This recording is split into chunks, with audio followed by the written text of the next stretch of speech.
is gans iepen loft in Friesland. Een soort romte dat de geest waaien kan. Er is krekt wat meer tijd om diepe jänst en nochteren lichten zijn liekwicht vinden te litten. Het idee om het park, dat altijd een parkwest had voor de oude Wargerij, om dat nou te broeken van als een kunstenpark, als een beeldenpark, dat vind ik heel goed. Ik geloof dat het totaal in overeenstemming is met wat de bedoeling van het testamentwest had van die aangeloops met idee.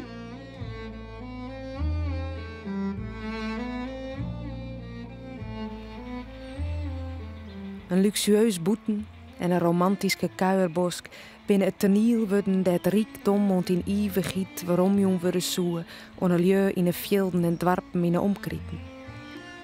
Maar de tijden verrooien. De grote vraag is dichtbij komen. Wat betekent waarom je van rijkdom je te die? Wat als het oude paradieske voorkomt onder de vernijing?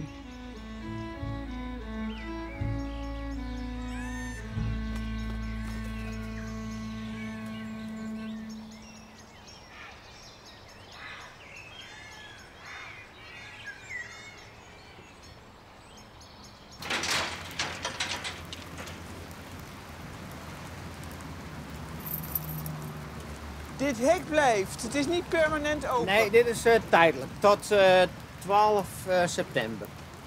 12 september is de officiële opening. Dit is gewoon tijdelijk. De bouwplaats is nog niet opgeleverd, dus zolang is de aannemer ook verantwoordelijk. Maar we hebben dus ook overal bordjes op. Dus bij alle ingangen, overal staan hekken voor. Met het bordje verboden toegang. Maar goed, dat moet helaas. Nee, dus in principe is alles afgesloten. Dus, Oké, we krijgen een voorproefje. Ja. Even zien. Dit is wel heel nat. Het werkt nog niet helemaal volgens plan.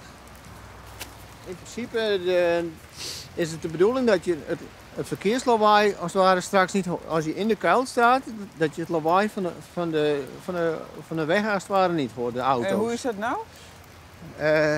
Ja, je hoort natuurlijk, die begroeiing moet natuurlijk ook de komende jaren, maar ik denk dat dat straks wel, dat wel lukt. De bedoeling is dat die RVS kunstwerken, als het ware, dat dit helemaal straks in de Haag overgaat. Dus dat dit een opening is. En dat de Haag als het ware helemaal omheen groeit. Maar goed, daar zit in de eerste jaren wel onderhoud in. Dat is 200 kunstwerken, dus... Is het een droom of een nachtmerrie? Nee, het is heus geen nachtmerrie. Het is heus wel een droom. En het is een hele mooie droom op zich. Want het is een oud park en daar voeg je iets heel nieuws aan toe.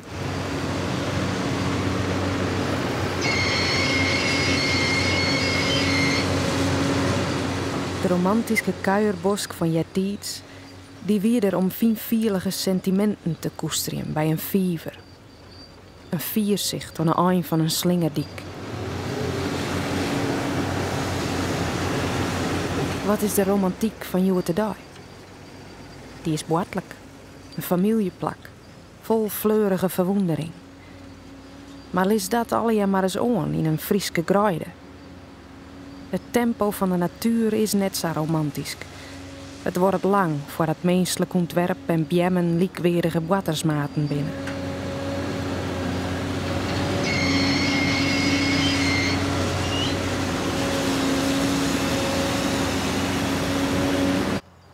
Burger, hè? Hoi.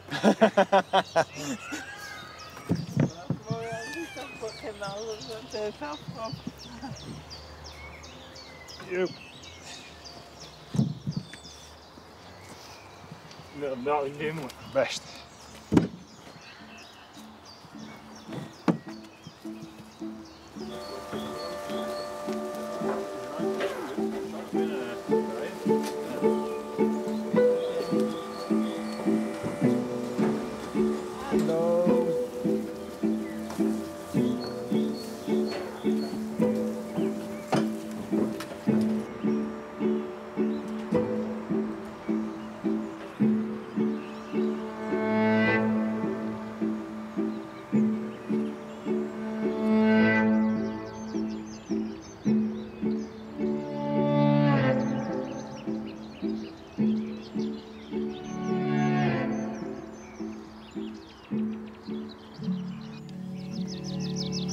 Hier houdt de wereld even op.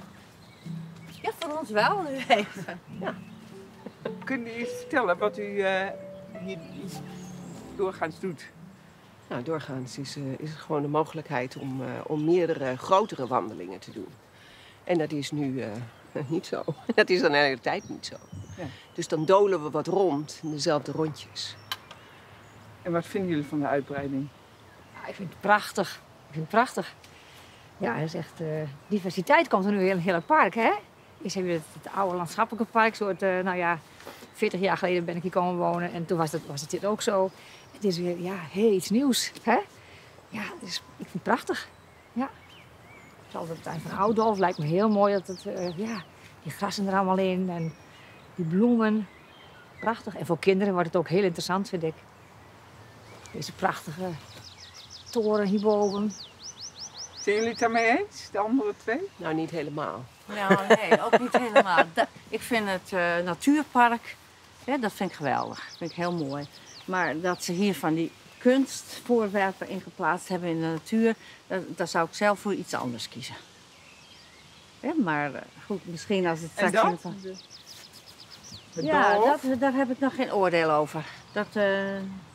Dat moet de praktijk nog even uitwijzen. Het moet allemaal een beetje omhoog komen. En het is maar net hoe dat zich vermengt in de natuur. Wat vindt u? Nou, ik denk dat ik niet zo ben van de aangelegde parken. Nou is dit natuurlijk ook destijds aangelegd, maar dat staat er al heel lang. Dus dat geeft het gevoel van een beetje natuur. En Nederland kent niet zoveel echte natuur meer. En dan vind ik dit... het kan best esthetisch allemaal heel mooi worden, maar ik vind het een beetje gemaakt.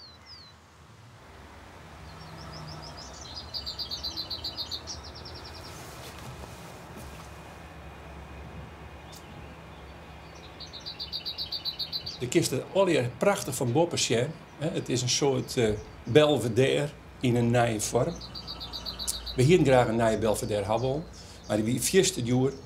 En wat gebeurt er? Tobias die had in zijn weerziet had hij een plan maken met allerlei specifieke dingen. En een daarvan wie een boomhut. Dat wie de tuin van zijn beppe. En er was blijkbaar vroeger ook een boomhut. En dit is de boomhut. Uiteindelijk, dat heeft me nooit betinken kunnen. En de kleur?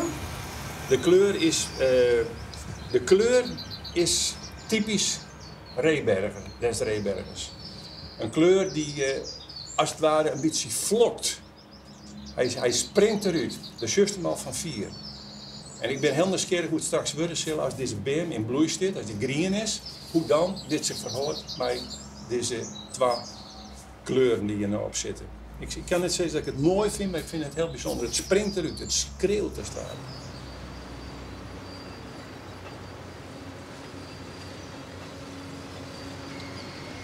Hey, Great to see you, Tobias. How are you? Good. What do you think? Yeah, I think, at the moment, the romanticism is not really there yet. It's very much like a Neubaugebiet. You know what that would be? The houses are new. Yeah.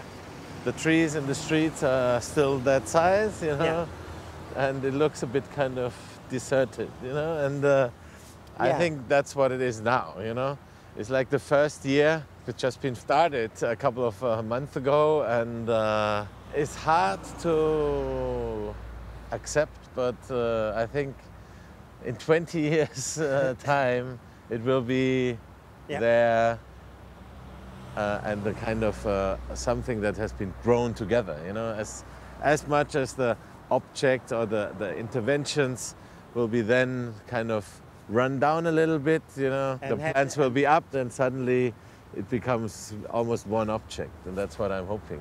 So in a way, the treehouse over there is kind of the museum bench for the whole thing. That's the kind of the distant look, as you would have in a classical museum situation.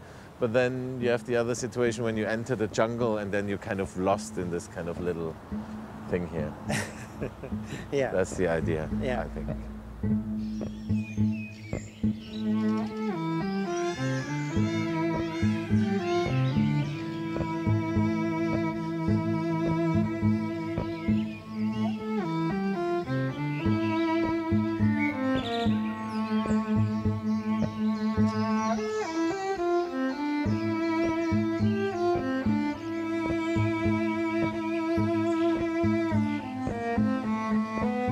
Op de mooiste plakken in een bos of landschap hoeft hem niet voor te dwaan.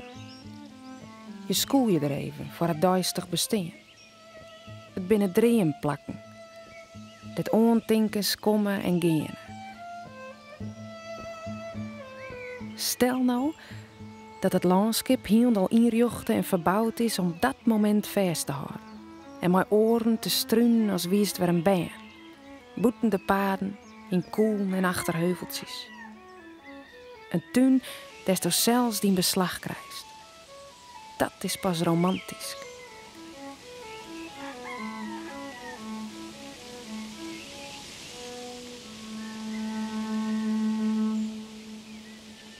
Feitelijk is dit is net heel botvroren en ik vind het heel mooi dat wat er nou bezocht wordt om de zaak toch weer in oorspronkelijk mogelijke steert waarom te restaureren. Dat vind ik wel prachtig, omdat wat dan beklammen wordt is dat de sfeer in zo'n huis, dat toch typisch 19e eeuws blijft. Ik denk dat ze dat beziekje zullen om die 19e eeuwse sfeer waarom te krijgen.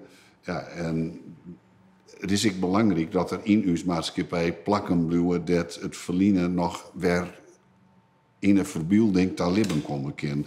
Plakken dat je zo'n man dan toch nog door zo'n huis omdwarmen kennen. Dat is een mooi beeld en ik wil hopen dat die restauratie dat ik opsmieten zal. De sfeer die dit hier, 200 jaar geleden zo wat heersen had. Daar sta je dan weer naar je eigen jeugd te kijken, hè? Ja, dat is heel apart. Dat is echt, ben ik dit hier en vorig hier best wel helemaal instorten eigenlijk. Ja. Dus wat dat betreft is dit ook wel een goede afsluiting, denk ik. Het is net meer mijn huis, zoals het weer toen ik daar als ben wennen.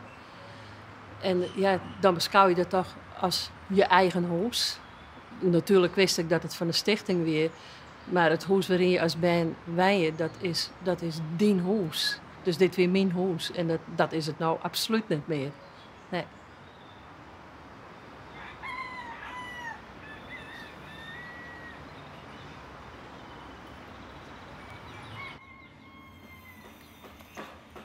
Eén keer in zo'n volle weekend, dan kwamen de regenten hier vergaderen.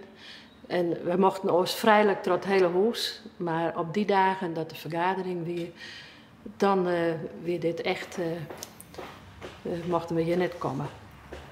Was u bang voor die regenten? Nee.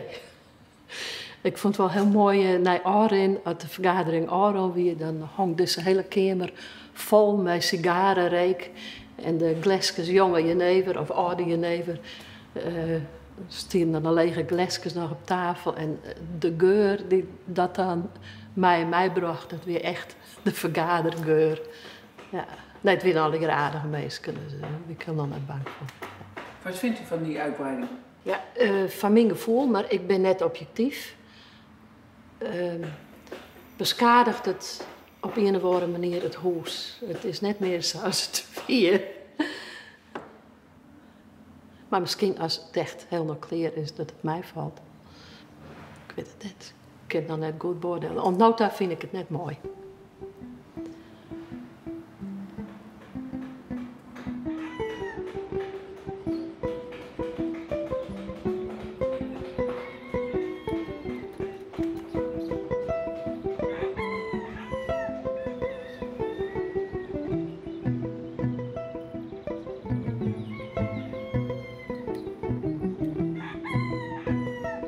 Plannen en tekenen, uitmeten en tagen met zaan en struiken.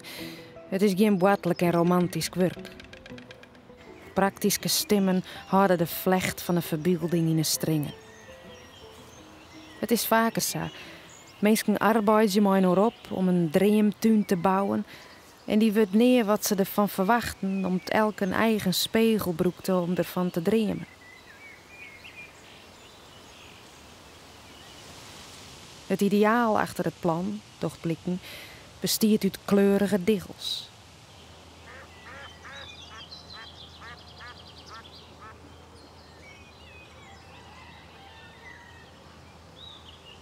Architectuur is heel langzaam. Het goede is dat je dan ook door kan blijven ontwerpen en dingen aan kan passen.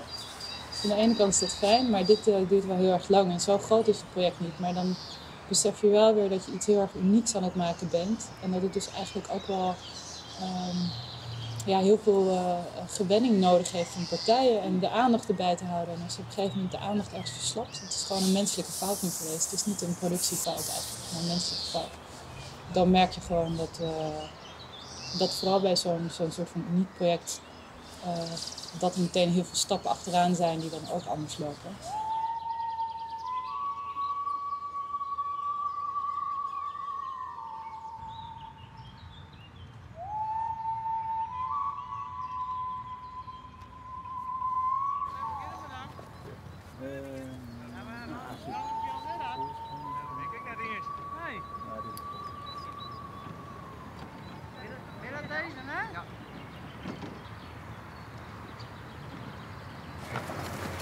Mag ook weer boren, hè? Ja, dat wil ik toch ik doen. Wat vinden jullie van die uitbreiding? Ja, super. Ja. Super. Super. Waarom super? Gewoon, het is een heel mooi natuurgebiedje. Als dit hele weiland zoals en andere weiland. Ja, het is gewoon een heel super idee en goed ontworpen. Heel goed, vind ik zelf. Ja, en de uitbreiding, ja, dat is leuk van het bos. Maar hoe meer mensen, hoe meer plezier. Ja. Dat vind ik. Ja.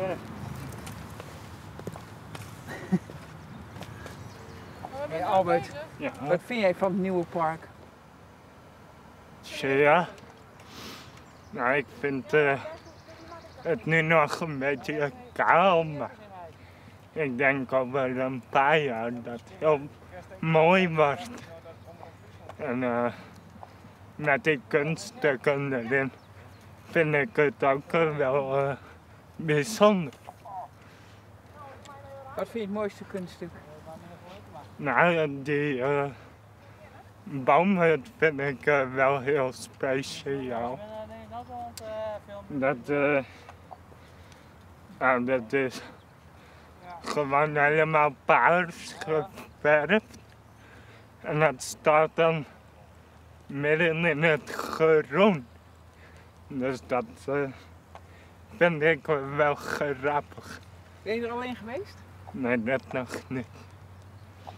Dat komt nog.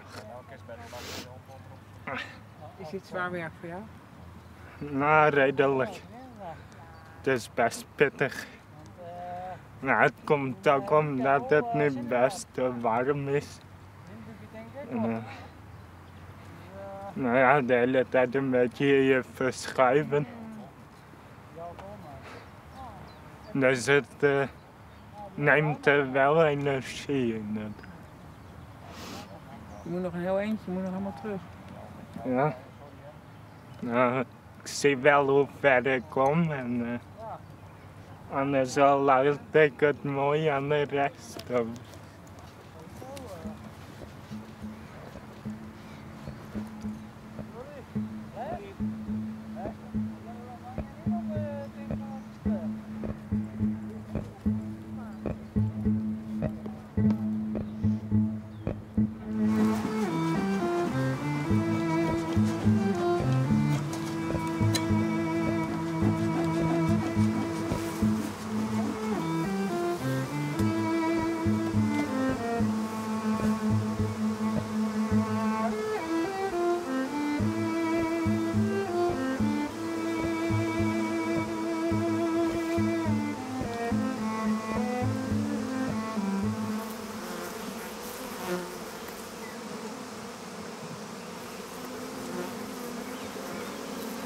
Nou, een van de redenen waarom ik aan begonnen ben, was dat ik een keer een verhaal hoorde over de bijen.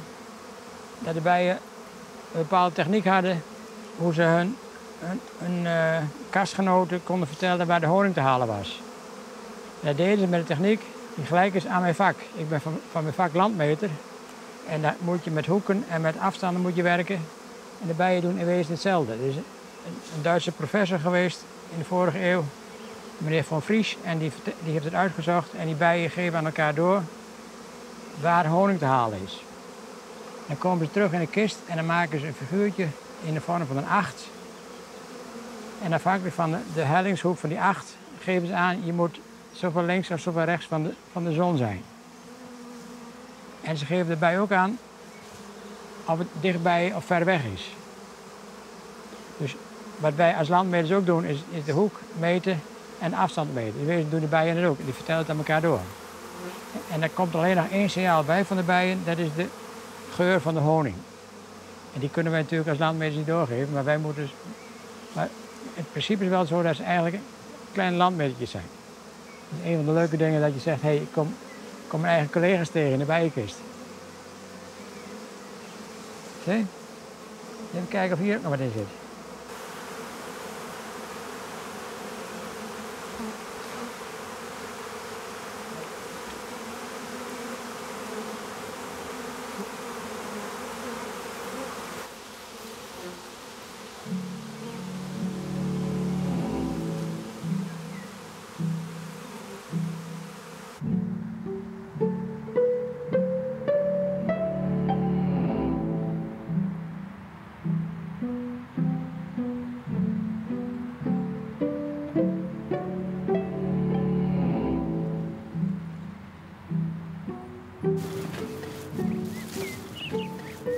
Praten jullie Fries met elkaar? Nee, Nederlands. Waarom? Ik ken geen Fries. Ik ken geen Fries en ik kan wel weer Fries, maar... Ik kan het wel verstaan. En als ik thuis ben, dan praat ik stads. Hoe noemen ze dat? Geefries? Fries? Geefries. Ja, ik praat dan stadsfries. Ja, stadsfries. Dat je deze net geplant hebt, nou, dan is het hartstikke goed. Gewoon in de hand nemen. Ja. En dan steken we hem daarheen. Ja? 1, 2. Nou, dan zet hij erin en omhoog tillen dat ding.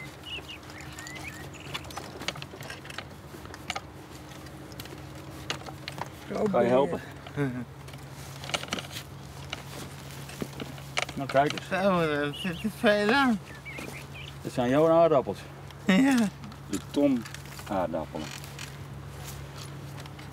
De Victoria T, hè? Victoria T? Ja. Maar ik ben een crimineel. Een crimineel? Victoria T. Die is vooral niet goed. En heb je erbij neergelegd? Of? Dat het niet lukt, ja. Dat het niet echt lukt. Dat wel, ja. Nee, doe het niet. Nee.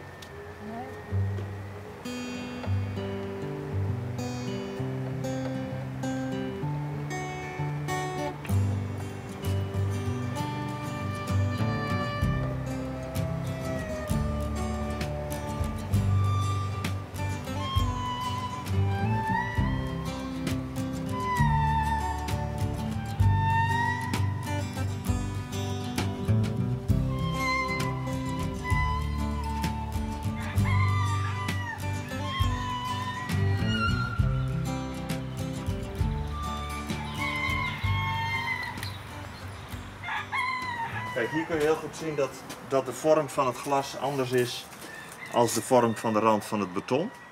Dus ja, hier ontstaat een te grote spleet en dat is duidelijk niet zoals het bedoeld is. Hè. De architect wil een vloeiende lijn van de gevel. Dat moet echt dat moet prachtig op elkaar aansluiten. En dit klopt niet. Dus deze gaat eruit. Deze wordt vervangen door een nieuwe ruit. Totaal gaat het om 18 van deze panelen die vervangen gaan worden. Dus dat is een behoorlijke klus. En wat voor kosten zitten er dan? Veel. En wat is veel? Nou, dat is dan even een ruwe inschatting, maar 19 panelen, het is ongeveer 20% van het totaal. Dus ik denk gauw een 50 tot 100.000 euro aan extra kosten. En dan heb ik het alleen maar over het glas, nog niet over het herplaatsen. En de vertraging. En de vertraging.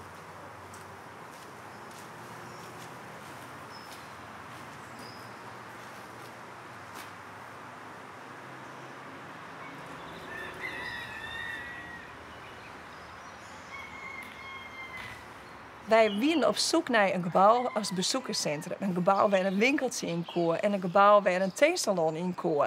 En ja, toen kwam dit ontwerp. Ja, en als je om je heen sjoggen, ja, het is totaal net functioneel. En we hadden geen opbergruimte, geen toiletvoorziening, hè, want dat zou in het bezoekerscentrum komen. En we hadden nou niks van het alles.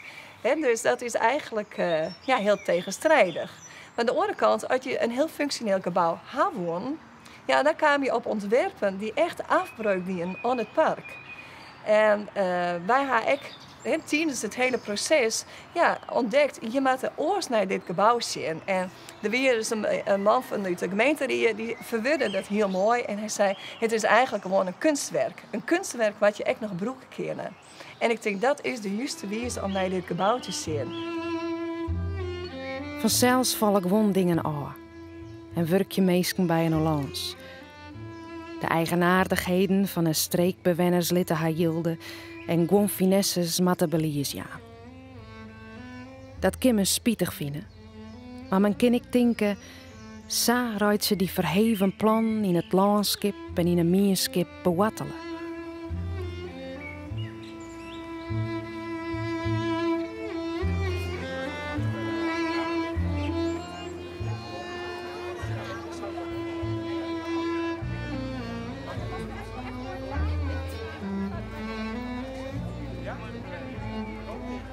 Ja, begin. Oké, komt-ie hoor. 3, 4.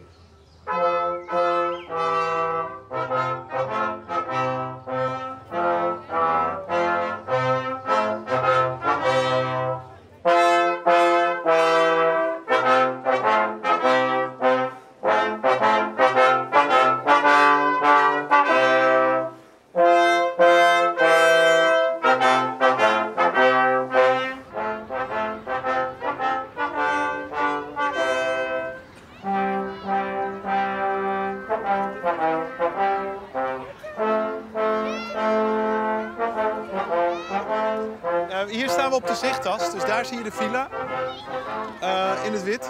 Goed dat die is opgeschilderd.